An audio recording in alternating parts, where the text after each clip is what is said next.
Perkenalkan, nama saya Haikal Latar Kuryana. Saya adalah mahasiswa Ilmu Komunikasi Universitas Negeri Jakarta Angkatan 2020. Izinkan saya untuk mempresentasikan mini skripsi saya yang berjudul Pengaruh Media Sosial Instagram Fight Industries terhadap Minat Beli Konsumen Mahasiswa Ilmu Komunikasi Universitas Negeri Jakarta. Lanjut, lalu di sini ada latar belakang, ada daftar isi, daftar gambar. Di sini ada latar belakang yang melatar belakangi penulis dalam untuk meneliti judul penelitian ini. Oke. Latar belakang ini ada latar belakangnya yaitu kemajuan teknologi telah memberikan banyak manfaat bagi kehidupan manusia seperti kemudahan akses informasi dengan adanya internet dan teknologi komunikasi yang semakin maju. Akses terhadap informasi semakin mudah, kita lebih dimudahkan dalam menjangkau dunia luar. Salah satu yang memudahkan kehidupan manusia adalah terciptanya sosial media, serta marketplace di mana dalam pengoperasiannya cukup dengan menggunakan mobil kita.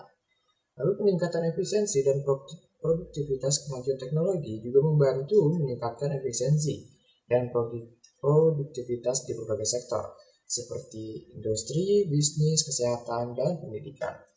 Dalam bisnis, misalnya, teknologi memungkinkan proses produksi menjadi lebih efisien dan mengurangi biaya produksi.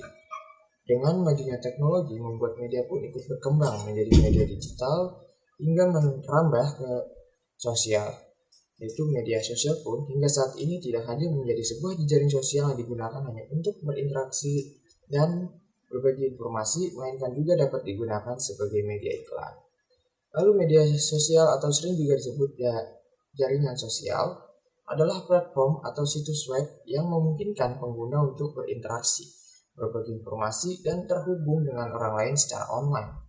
Media sosial telah menjadi bagian penting dari kehidupan kita saat ini dan banyak orang menggunakannya untuk berbagai tujuan seperti berkomunikasi dengan teman dan keluarga, mengikuti berita dan informasi, serta mempromosikan bisnis dan banyak lagi.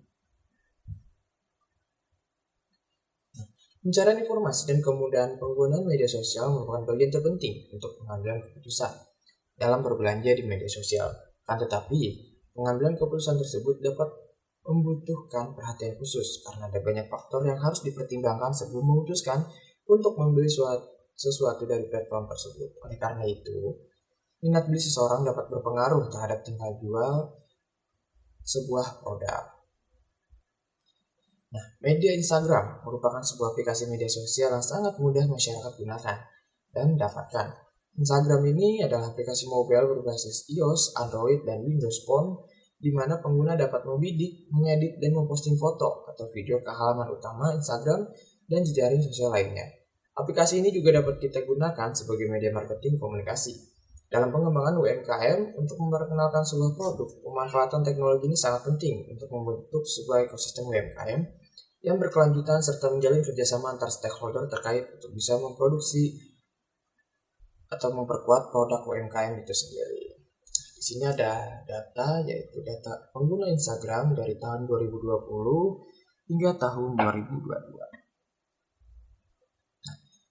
Di sini juga ada data berdasarkan data dari Napoleon Cat, jumlah pengguna Instagram di Indonesia sebanyak 97,17 juta hingga Desember 2022. Jumlah tersebut naik tipis 0,10% dibanding pada bulan sebelumnya yang sebesar 97,07 juta pengguna. Jika dibandingkan periode yang sama pada tahun sebelumnya, jumlah pengguna Instagram di Indonesia meningkat 5,01%. Pada Desember 2022, jumlah pengguna Instagram di Indonesia sebanyak 92,53 juta pengguna. Lalu di seluruh dunia, pengguna aktif Instagram kini memiliki lebih dari 1 miliar orang yang memposting dan menonton berbagai jenis konten seperti tarian, olahraga, tutorial, komedi, hiburan, dan masih banyak lagi. Aplikasi ini memiliki algoritma yang canggih yang dapat menyesuaikan konten yang ditampilkan pada feed pengguna berdasarkan preferensi dan perilaku mereka. Nah, di sini adalah beranda Instagram Fight Industry yang peneliti ambil untuk meneliti pengaruhnya. Dan ini juga ada data dari akun Instagram Fight Industry, data engagement. Lalu lanjut ke perumusan masalah. Berdasarkan uraian latar belakang masalah di atas, perumusan masalahnya sebagai berikut. Yang pertama, bagaimana penggunaan media sosial Instagram oleh pengelola Fred Industry? Bagaimana minat beli konsumen mahasiswa Ilmu Komunikasi Universitas Negeri Jakarta angkatan 2020? Bagaimana pengaruh media sosial Instagram Fred Industry terhadap minat beli konsumen mahasiswa Ilmu Komunikasi Universitas Negeri Jakarta angkatan 2020? Sini juga ada tujuan penelitian. Tujuan penelitian dari rumusan masalah di atas yaitu untuk mengetahui media sosial Instagram Red Industries. Lalu untuk mengetahui minat beli konsumen mahasiswa Ilmu Komunikasi Universitas Negeri Jakarta angkatan 2020. Lalu yang ketiga, untuk mengetahui seberapa pengaruh media sosial Instagram Red Industries terhadap minat beli konsumen mahasiswa Ilmu Komunikasi Universitas Negeri Jakarta. Lalu manfaatnya itu ada dua, manfaat akademis dan praktis. Nah, di akademis ini juga ada dua. Hasil penelitian ini diharapkan dapat berguna bagi para mahasiswa yang ingin membangun usaha UMKM khususnya yang ingin menggunakan media digital. Lalu hasil dari riset ini juga diharapkan dapat berguna dan membantu mahasiswa dalam mempelajari teori dan teknik pemasaran melalui strategi marketing komunikasi. Lalu di sini ada manfaat praktis. Diharapkan bagi semua yang sedang membangun ataupun sedang menjalankan bisnis di bidang UMKM dapat mengetahui bagaimana strategi marketing komunikasi yang baik dan bisa tepat sasaran. Nah, di sini ada landasan teori. Yang pertama ada konsep, penulis memasukkan komunikasi pemasaran. Nah, komunikasi pemasaran itu sebuah media. Jadi media merupakan salah satu bagian dari praktik komunikasi pemasaran yang paling dinamis dan cepat berubah. Salah satu jenisnya yaitu beriklan. Iklan merupakan istilah umum yang mengacu kepada semua bentuk teknik komunikasi yang digunakan pemasar untuk menjangkau konsumennya dan menyampaikan pesannya. Dan salah satu caranya yaitu promosi menggunakan media digital. Nah, di sini ada media baru. Media baru ini mengacu pada berbagai teknologi dan platform digital yang digunakan untuk mengakses, berbagi, dan menciptakan konten dalam bentuk audio, visual, dan teks. Nah, dalam era digital yang terus berkembang, media baru telah memperluas cara kita mengakses dan mengonsumsi informasi, memungkinkan tercipta ruang publik virtual yang baru, dan menyediakan platform bagi partisipasi masyarakat yang lebih aktif. Nah, media baru atau juga yang dikenal dengan istilah media sosial adalah jenis media yang memungkinkan pengguna untuk berinteraksi dan berbagi informasi melalui internet. Media baru memiliki ciri-ciri seperti partisipatif, berbagi, dan berkolaborasi, sehingga memungkinkan pengguna untuk membuat, membagikan, dan mengomentari konten secara aktif. Nah, membangun konten di media sosial tentunya lebih dari hanya sekadar mengunggah saja. Ada kiat-kiat untuk membangun identitas di media sosial. Ada ajakan yang diharapkan dari pengguna lainnya, dan ada konten yang dirancang untuk meningkatkan aktivitas interaksi atau engagement dari akun tersebut. Di sini ada beberapa contoh media baru yang populer. Di bagian jaring sosial itu ada Facebook, Twitter, Instagram, dan LinkedIn. Di blog itu ada sebuah situs web yang memungkinkan seseorang untuk menulis artikel. Nah, di podcast itu informasi yang berbentuk format audio yang dapat diunduh atau diputar secara online, dan sekarang juga bisa ada yang berbentuk video. Nah, video sharing ini seperti YouTube dan TikTok. Nah, media baru telah membawa perubahan besar dalam cara manusia berkomunikasi, memperoleh informasi, dan berinteraksi satu sama lain. Dalam konteks bisnis, media baru juga telah memberikan banyak peluang baru dalam pemasaran dan branding. Nah, sini juga ada minat beli. Minat beli merupakan perilaku konsumen yang muncul sebagai respon terhadap objek yang menunjukkan keinginan seseorang, dan juga kecenderungan sikap konsumen yang tertarik kemudian mengambil tindakan yang berhubungan dengan pembelian melalui berbagai tahapan dan tingkat kemungkinan sampai dengan kemampuan untuk membeli produk, jasa, atau merek tertentu. Minat beli juga adalah tahap terakhir dari suatu proses keputusan pembelian yang kompleks. Proses ini dimulai dari munculnya kebutuhan akan suatu produk atau merek yang terasal, kemudian mencari informasi oleh konsumen. Selanjutnya konsumen akan mengevaluasi produk atau merek tersebut. Nah, hasil evaluasi ini yang akhirnya memunculkan niat atau intensi untuk membeli sebelum akhirnya konsumen benar-benar melakukan pembelian. Nah, di sini juga ada review literatur dari penelitian terdahulu yang saya sudah ambil dan pilah. untuk apakah sama X dan Y-nya, banyak yang sama.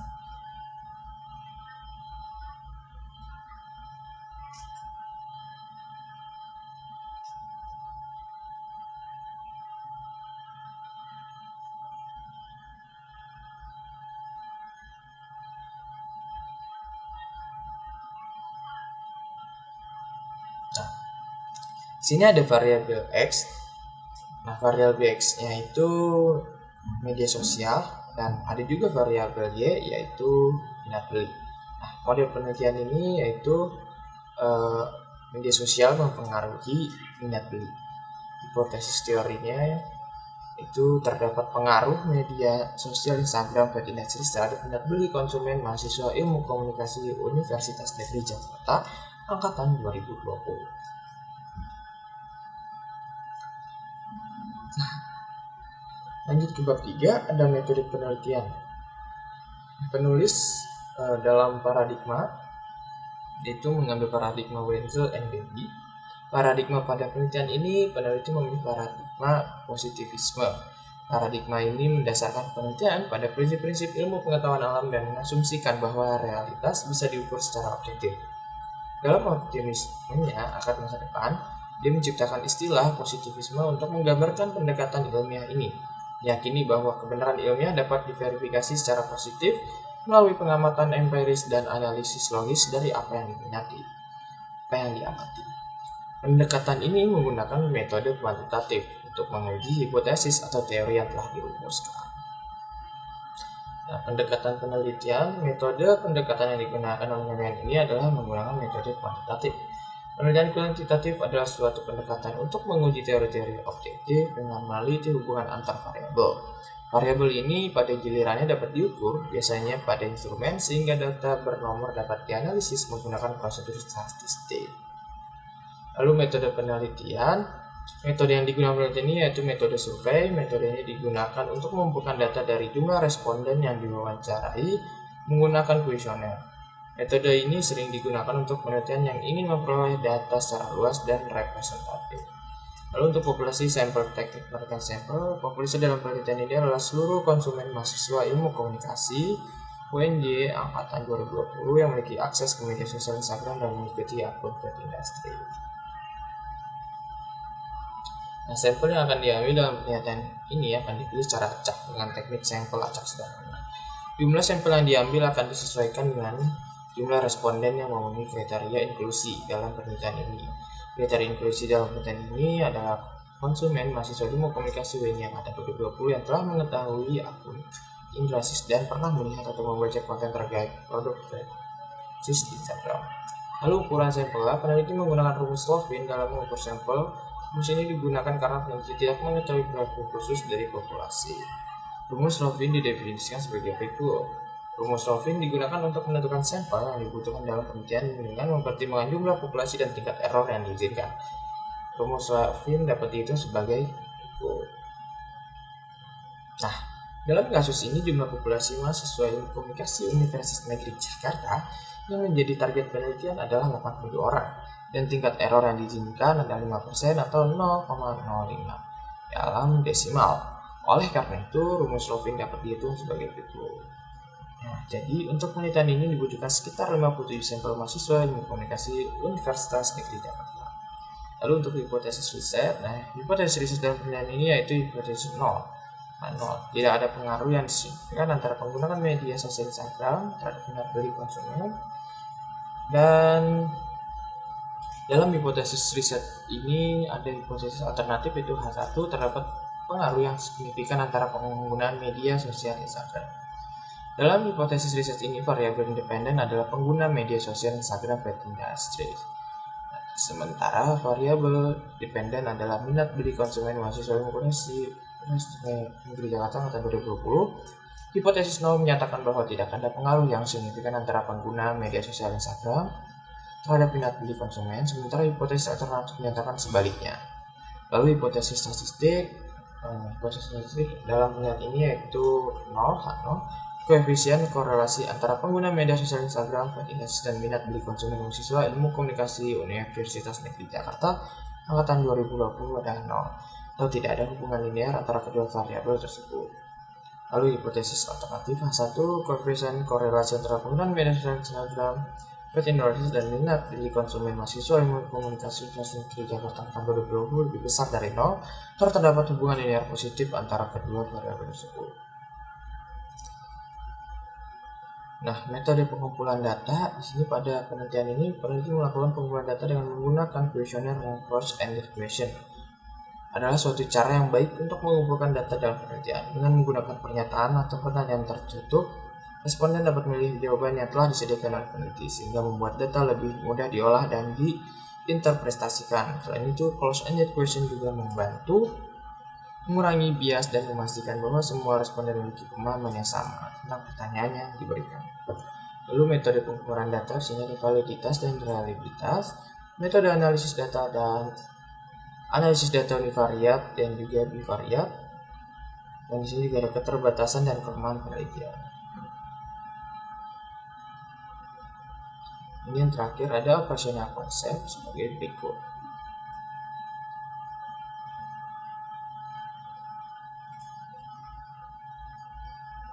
Ini ada daftar pusakannya, referensi.